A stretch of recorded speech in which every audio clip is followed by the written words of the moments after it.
Good evening, and welcome to our continuing series, Explorations in Savitri.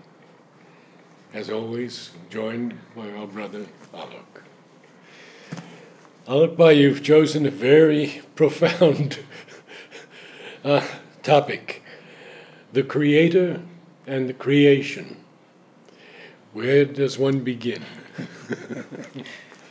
We can begin at either end. Yes.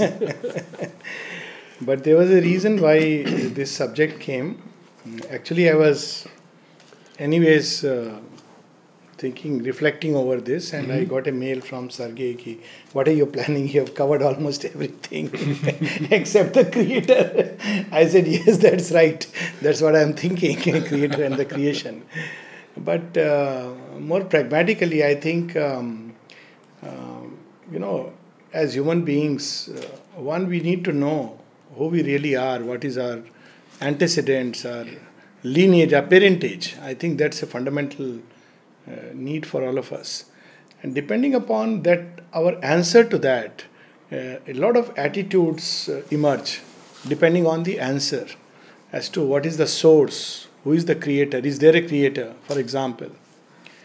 If I take the attitude that there is no creator and it's just an unrolling, mechanical unrolling, then I can take a certain attitude that there is no real meaning or sense in this world, from which again two attitudes can stem. One is that there is no real sense and meaning in this world, but therefore it has, just quit. I am just dreaming a dream, and let's stop the dream. But the problem with that is, who is this I? Is there a real I, or is it just an illusion? That's one of the challenges of Buddhism. And the other is that, there is no meaning and purpose, there is no I, there is nothing really beyond this frame in which we are trapped. Even if there are other worlds, they are also just frames which have somehow come into being. So the attitude should be to make the most of life in whatever way, by hook or by crook, as they say, because there is really nothing. That could be hedonistic. Hedonistic. See, that's what you see. The whole Charvak line of philosophy in India was born out of that. That this alone is real, there is no other real. And then there can be many variations of it. But, from different extremes, even Bertrand Russell spoke of a very rational ethics. But leaving that aside, the thing is that fundamentally, this whole idea of looking for a meaning, purpose, and in a journey, at the end of the day, all this doesn't really make sense. And you may like to be a good human being because it helps the totality and helps you to navigate your life in a better way. But having said that, there is nothing incumbent upon us to be good, because there is really no meaning and no purpose. But the religions have given other ways of escape, if I can use the word. Yes. So then comes the other one, that there is a creator, but creator and the creation are forever separated. The two can never meet. Which means the attitude we can have towards the source, towards the creator, is one of worship, of obedience to the law, of being afraid of the creator. Sometimes we have painted the creator as somebody who is a harsh and stern judge with a carrot in one hand and a rod in another, whatever that means. And that's how human beings have related with the creator. And Sri Aurobindo speaks of this as a primitive religion.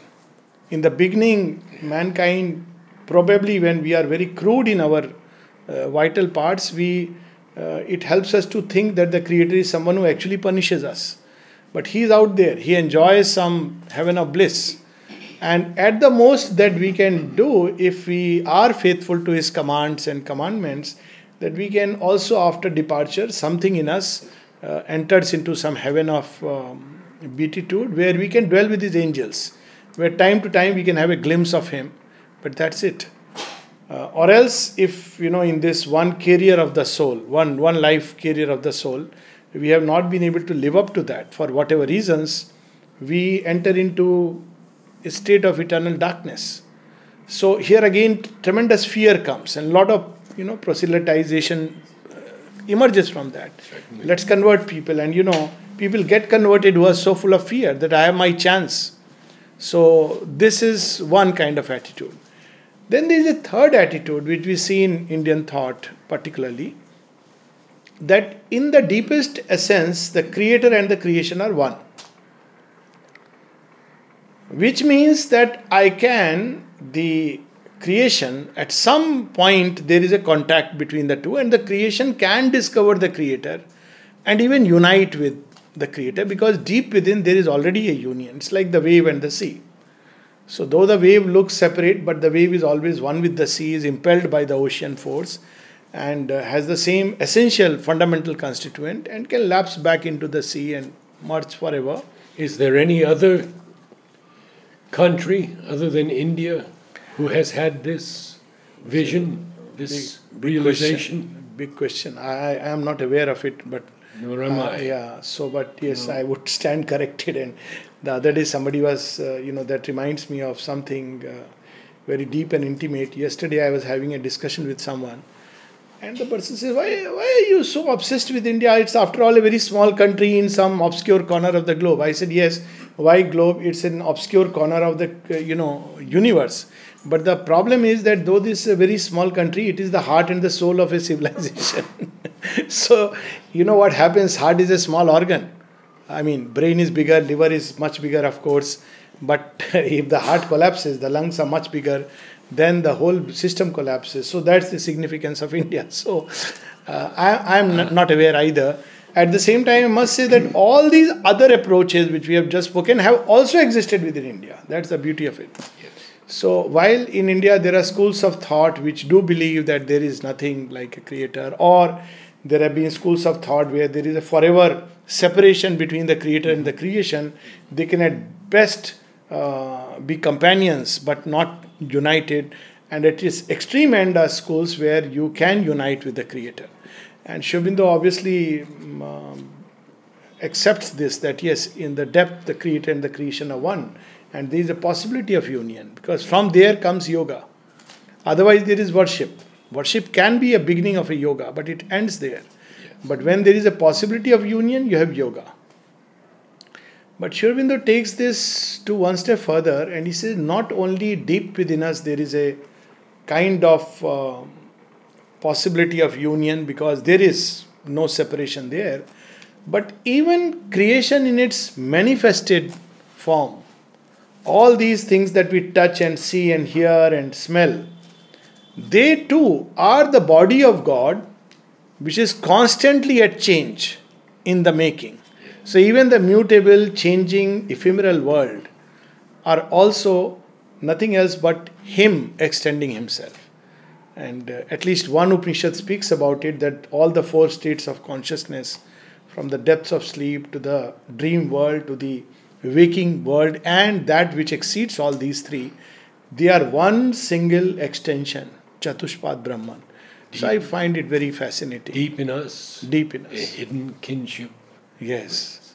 Yes. And a faint voice of ecstasy and prayer. Maybe we can Calls read that. to those lucent lost immensities. Let's read that. Yes. Maybe we'll read a little bit of that, and then there's another beautiful passage. Where shall we begin? Yes, it's there in the very beginning, on page 46. The secret knowledge. Yes. Deep in us, a forgotten kinship points, and a faint voice of ecstasy and prayer calls to those lucent, lost immensities. Even when we fail to look within, to look into our souls, or lie embedded in earthly consciousness, still have we parts that grow towards the light. Fantastic. Yeah, we can read further. Beautiful. Yet are there luminous tracts and heavens serene, and Eldorados of splendor and ecstasy, and temples to the Godhead none can see. A shapeless memory lingers in us still, and sometimes when our sight is turned within, earth's ignorant veil is lifted from our eyes. Now, in this same canto, you see this aspect about the unity of creator and the creation comes in a very powerful way. Yes. Page 64, 65.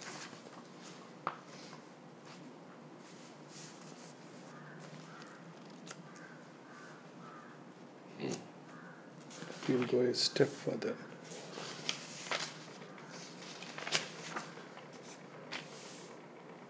Maybe the master of existence. Yeah, even before that. Yes. 66. Yes, page 61. 61. It starts on page 60. All here where each thing seems its lonely self are figures of the soul transcendent one.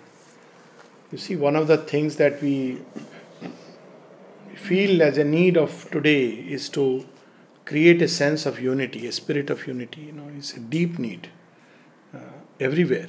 We suffer because of this, not only sense of separation from the Creator, that's a big calling, but sense of separation from each other. It leads to so many clashes of the ego, frictions, pain. But Sri Aurobindo points out that this unity we cannot have so long as we dwell in the sense of separativeness.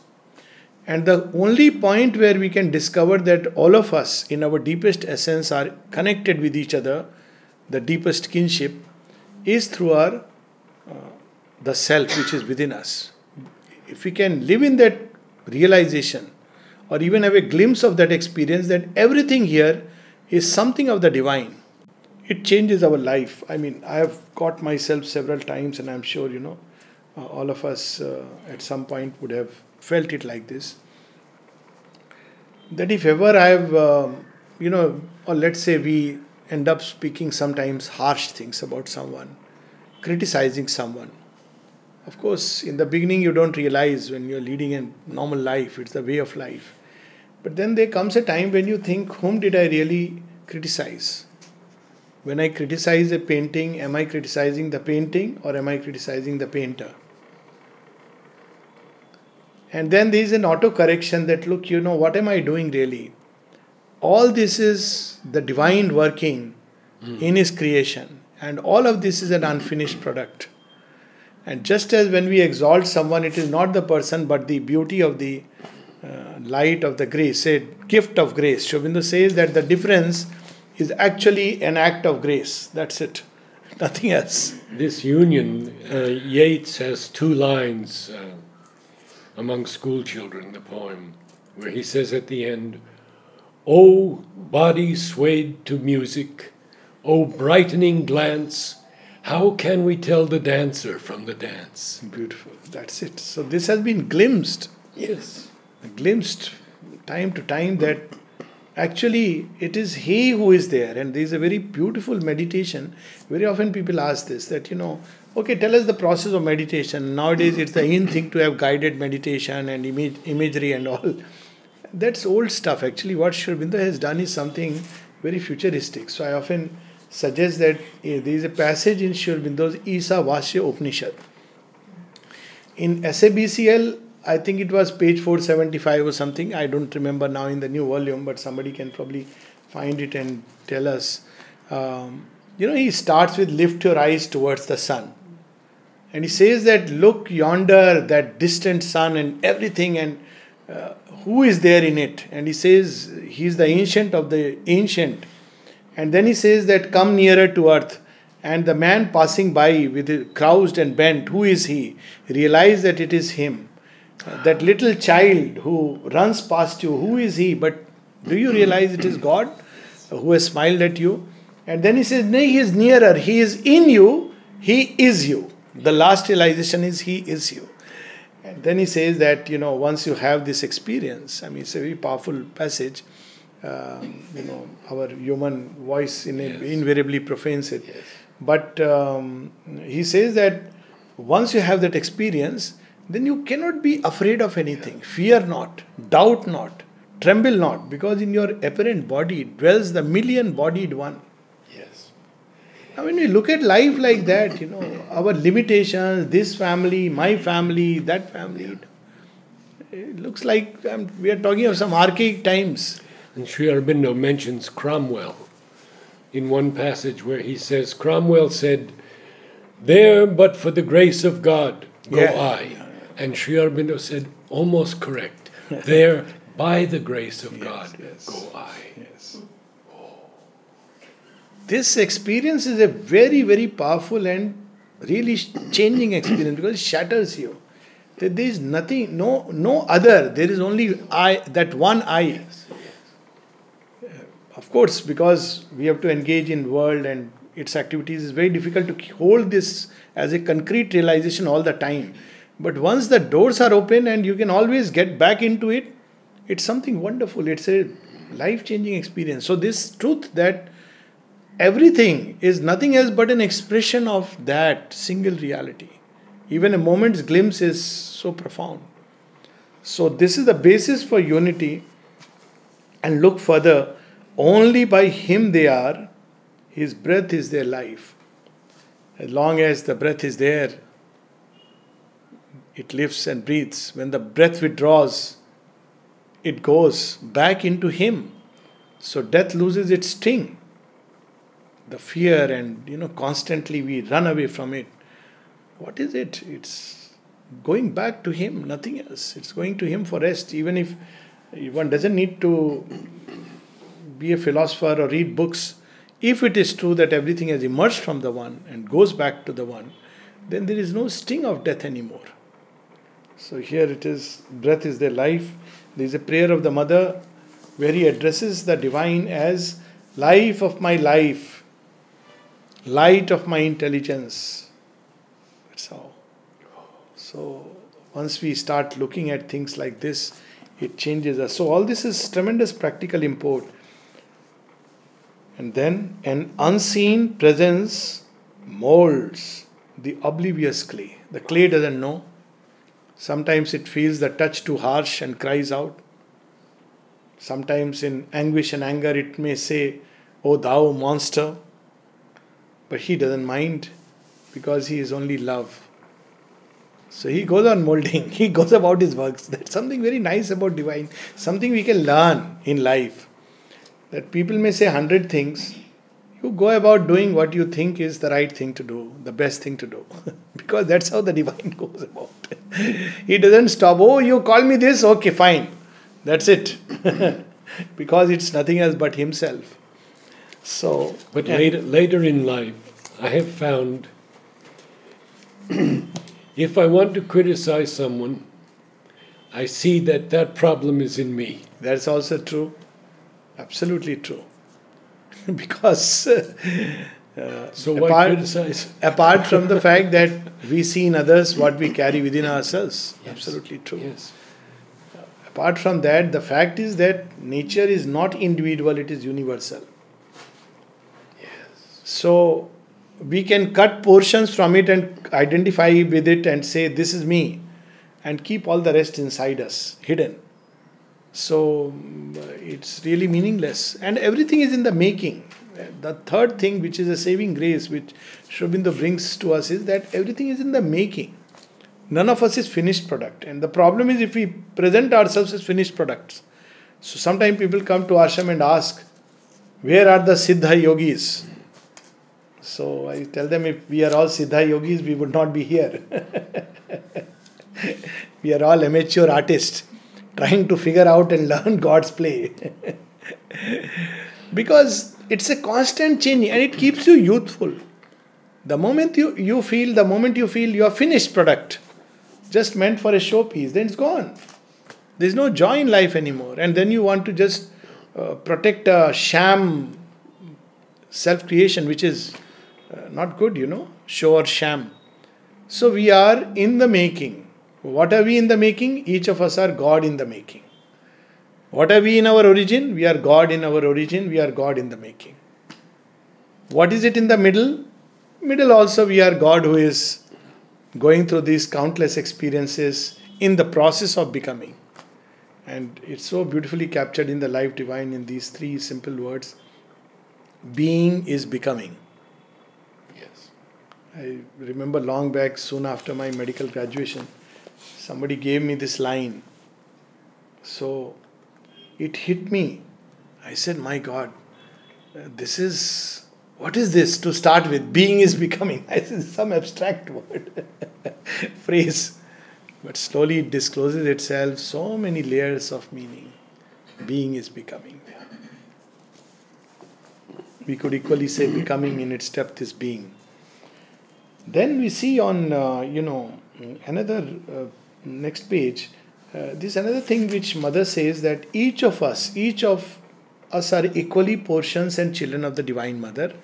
And when the creation is completed, I mean this, whatever she is making, each of us will have a special place and represent one or the other aspects of the Divine. So we don't realize it. So again it means that there is no competition in any kind of life, least of all in spiritual life. Sometimes even in spiritual life we enter with the spirit of ambition and competition. And we are comparing, that person, how far, how less, that experience, this. No, each of us are unique, and that's the beauty of it. Because each of us are meant to become something unique. The Divine does not repeat himself. Nature does not repeat itself. And this is something so marvelous. Even in its repetitions, it doesn't repeat itself. No two fingerprints are alike, which Aadhaar people have discovered, and of course the crime investigators. It's so unfortunate these profound philosophical truths are discovered in such strange ways that no two fingerprints are alike. No two leaves are, exactly the same, even though if you look at it, same. So when Divine loves these variations, we must understand that each of us is unique, and yet we have behind this diversity a fundamental unity. Now this comes here. His semblances he turns to real shapes and makes the symbol equal with the truth. He gives to his timeless thoughts a form in time. There is a very beautiful prayer which many of us have grown up in Indian tradition, where it describes the body of the Lord. Not his being, but the body.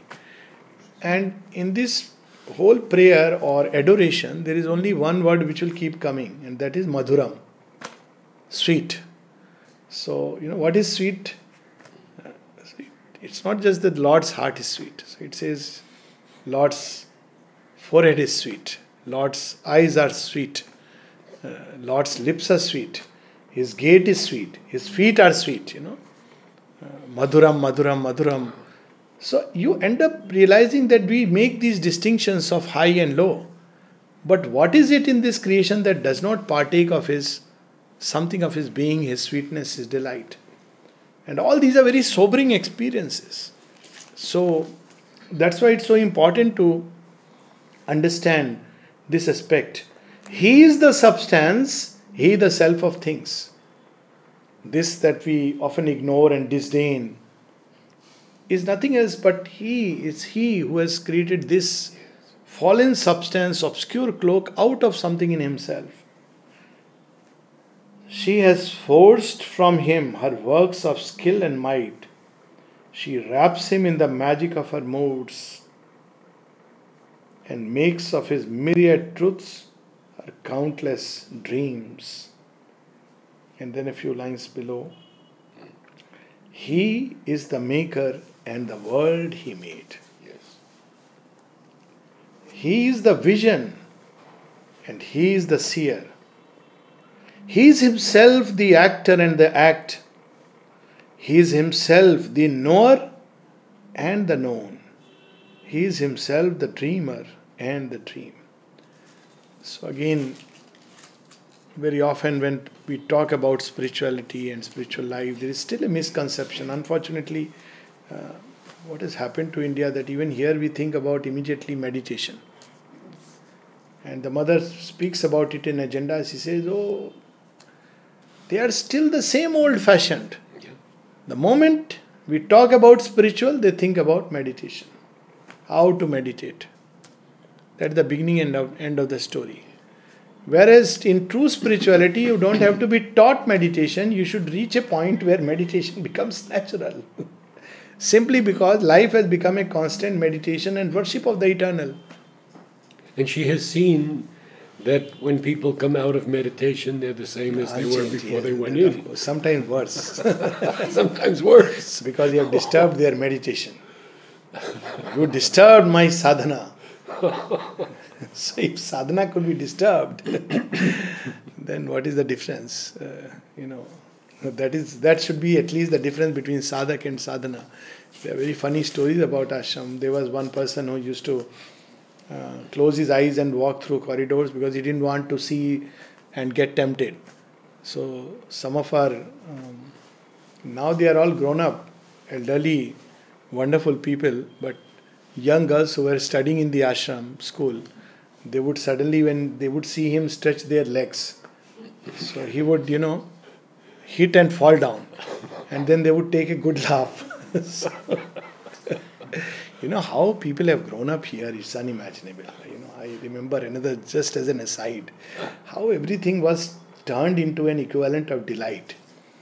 So two girls once took a waste paper bucket, and the teacher used to be too lost and engrossed, and he didn't notice that they are coming near, and they were just chanting something and went there and just emptied on his head. Can you imagine? So the teacher gets up and he gave a slap to the boy who was sitting there. Look at oneness. So the boy says, What? What have I done? I have done nothing. He says, yes, I know, but how can I slap the girls? I'm telling you a real story. This is a strange kind of oneness. I am angry. I must release my anger. But I can't slap the girls. I know they are the ones. But you are there, I can slap a boy. I mean, the person who had done it has told this to me. And how mother has made people grow in such a way, this idea that, somebody is a yogi, stay at a distance, how she would play, and in the process, the whole thing went in such a way that some of these children, they would go and, Champaklalji, Bansidharji, had beard, they would use chewing gum and suddenly go and stick it. Can you imagine? They are like a child playing with it. It's something so beautiful that in everything, it's like instinctively you get this, that sense that there is nothing else but we are playing with the divine in this vast. She turned this ashram into a playfield of the Lord. Yes. So people often ask that, what do you think, what kind of sadhana, how did... So one of the answers I give is that I don't know what sadhana Mother and Sri Aurobindo did because that is beyond us. But one thing we know that they made us grow through playing tennis and, going around. By play, they made us grow.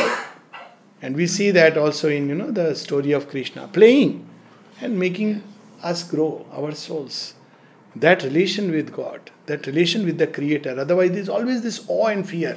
He is somebody so high above my God and he can punish me. He is angry with red eyes.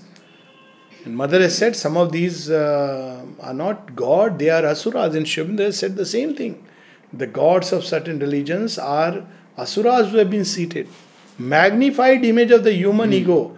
And Mother has even cautioned her disciples or children, better still. She has said, many of you say that you close your eyes and you find me. Actually, it's not me. You have created a magnified image of your own ego. And you have given my name to that image. And you say that you have found me inside. How careful, some time back I was discussing with someone. People have erected image of her as a very strict, authoritarian, disciplinarian. And she has said, people will quote me and say, Mother has said this, Mother has said that, adding one more stupidity to another. And even if she has said, what do we understand of that illimitable vastness? Who, I think in Rishi poem we were reading the other day, who laughs at sin. Who laughs. That is that consciousness. So, I mean, for him, everything is nothing else but himself, and we can enter that state. There are two who are one and play in many worlds. In knowledge and ignorance, they have spoken and met. So this ignorance is also, it's also a play field. It's necessary to go through this schooling in ignorance and then graduate, then you are admitted to the schooling in knowledge. It's not that you have to escape from here. If you go through this in the best possible way with the right attitude, you automatically are sent there. The grace is there. We don't have to do something special or be afraid. Look how beautiful. And light and darkness are their eyes interchange. Our pleasure and pain are their wrestle and embrace. Our deeds, our hopes are intimate to their tale. They are married secretly in our thought and life. How powerful this is, And these next 4 lines, Yes. I'd love to read. Yes, sure, please. The universe is an endless masquerade, for nothing here is utterly what it seems. It is a dream fact vision of a truth, which, but for the dream, would not be wholly true. Beautiful. For the dream is that which is within him is expressing itself through the dream. So the totality of the divine comes with creation. Those who escape from creation into the creator, they don't discover the totality of the divine. But if you go through it and discover that the two are one in their essence and in the manifestation, there is a prayer of the mother like that. Thou, thou alone, thou in the essence and thou in the manifestation. Then we discover the totality of God. So there is another passage which I just wish to touch upon, and maybe we can take it later. Comes on page 6, I think 656. It's one of my favorites. I must be having a mark here. Oh yeah, there it is. So this is where Savitri is revealing to death what really is God. So it's very amazing. Beginning with death? Or all contraries. That would be. Even death, he says, that even you are God, yet not he. It's very powerful. Yes. But we can start from here. All contraries are aspects of God's face. So, but we have a tendency to create uniformity. We are afraid of contraries, but contraries are complementarities. They are our own lost, forgotten selves, the many. And every time we meet it, it's a challenge because we have to integrate. When we meet people who are dissonant with our own thoughts and understanding, so there is a natural tendency to either criticize or shun them. But actually, if we really see what impressions they evoke within us, then we will see that basically these impressions that they evoke within us, they bring to us a portion of ourself which the person has come objectivized, which we were saying some time back, that what is within us we see in others. And then you have a chance of integrating this part, conquering it for the sake of the divine by an inner process and offering it to the Lord within all. And by doing it, you reclaim something which was hidden somewhere deep within us. So people who come into our lives, whom we love and we hate, basically it's one movement, because there is no other, and we can integrate it. It's a very profound psychology. All contraries prepare a harmony. That's it. That's the final word. So here it is, all contraries are aspects of God's face, which includes, I think the other day we were having a discussion, the Asura. The Asura, Sri Aurobindo says, in the original thought of the Vedas, Asura is not a bad guy. It is in the Puranas.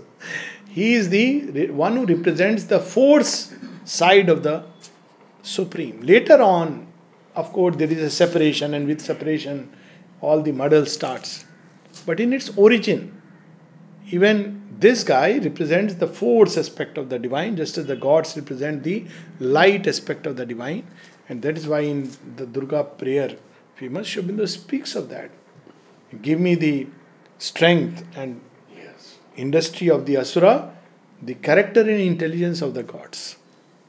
So, even that, the many are the innumerable one. The one carries the multitude in his breast.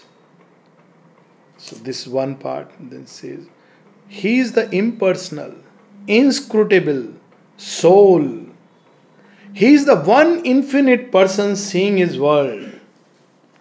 The silence bears the eternal's great dumb seal. His light inspires the eternal word. He is the immobile's deep and deathless hush. Its white and signless blank negating calm. Yet stands the Creator Self, the Almighty Lord. You see, this either or tendency is born of the mind, and it has many practical aspects to it. Like in olden time, there used to be the division between those who are engaged with work and those who are engaged with meditation in search of knowledge. And there was a tendency to declare, oh, that person is still in works. At the end, you have to drop off the works and engage only in meditation. Obviously, it was an illusion, and the Gita clarifies it. The modern version is silence and speech. And someone had the audacity to write to Sri Aurobindo. And he said, Sri Ramakrishna has said that the more silent, the more you discover. When the pot is empty, then when you put water, it makes sound. But when it is full, it no more makes sound. So how Sri Aurobindo corrects the imbalance? It's in a certain context. It's not about... Sri Aurobindo, in fact, corrects it by saying, yes, but even after that, Sri Ramakrishna went around speaking such good to others. And then he says, I myself wrote volumes after my mind was stilled. He gave his own example. So, speech is born out of that stillness. And when we discover that stillness within, then the two become a single continuity. They are a single unity. But when you divorce either from the other, then you have not realized the unity. So, the same thing, creator and the creation, you can. And Mother puts so much emphasis on work. Yes. Work is the body's best prayer to the divine. So, everything should be a single movement. Whether in silence or in speech, we should serve and worship her. Yes. There is a poem also of Sri Aurobindo, The Word and the Silence, where he speaks of this unity. And then few lines below, these wide divine extremes, these inverse powers, are the right and left side of the body of God. Now we know where the left wing and right wing are born from. And they fight with each other. Analytical thought and the holistic consciousness. But they are the left side and the right side of the body of God. He loves when the materialist denies him and challenges him. And he says, come your way. I'll receive you in the vast bosom of annihilation. He loves when the believer worships him and says, he says, fine, come this way. And I'll receive you in my delightful embrace. Either which way you will come to me. The left side and the right side of the body of God. Wide divine extremes. Existence balanced twixt two mighty arms confronts the mind with unsolved abysms of thought. Darkness below, a fathomless light above. In light are joined, but sundered by shivering mind. Stand face to face, opposite, inseparable. So Mother says that there is in the ultimate reality, good and evil are united. So the disciple is quite confused. What does it mean? So later on she added a correction to it, which you'll see in the collected works. There is a footnote. I'm not sure. It must be there in the agenda also, I'm sure. But I'm speaking of notes on the way. So she says, even evil goes back ultimately to its origin. Where else you will go? You will go there. It says, but there it changes itself even as good changes itself. So good changes into something else which is a divine quality, and evil changes into something else which is again a divine vibration from which it came and separated itself, got lost, and became a source of much confusion. But the beauty is divine uses all these things. There's a very beautiful conversation of the mother and the disciple asks her, Satprem asks her, so much confusion, and she says, my child, the confusion is there to teach us. He uses everything, and we see this here. Two contraries needed for his great world task. We have this story in India of Samudra Manthan, churning of the ocean. So the gods on one side and the asuras on the other side, both must come together for the nectar to emerge. Two contraries. Two poles whose currents wake the immense world force. This also we have in the Vedas an image that how do you light the fire? So one of the rishis says, it's very interesting technically, he says, you take a particular wood, hold one below like this and the other on top, and when you rub it against each other, then the fire is lit. It's very interesting. This below is the lower hemisphere and the lower current of light, and the above is the higher hemisphere. When the two come together and rub, that's when the fire is lit. So, two currents and two poles whose currents wake the immense world force in the stupendous secrecy of his self, above the world brooding with equal wings. He is both in one, beginningless without end. Transcending both, he enters the absolute. I think we can pause here because it's a long passage and a wonderful passage where many aspects will come and emerge. If there are any questions, yes, of course we can take that. And we'll end with some silence. It's a wonderful meditation on the one.